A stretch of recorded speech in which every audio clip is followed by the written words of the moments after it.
Have you ever wondered how scientists measure the surface temperature of the sun? It's a lot hotter than a summer day, that's for sure. The sun's surface, called the photosphere, is around 5,500 degrees Celsius. But how do we figure that out when no spacecraft can land there?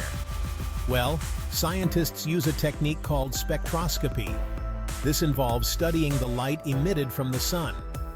When sunlight is broken down into its spectrum of colors, it gives us a treasure trove of information.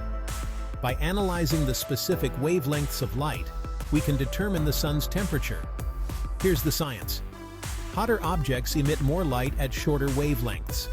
The sun's light peaks in the visible range, which matches up with a surface temperature of around 5,500 degrees Celsius. That's almost 10 times hotter than lava. So forget about packing sunscreen for a visit. So next time you're enjoying a sunny day, remember, the sun's surface is blazing with power. Stay curious and keep exploring the universe.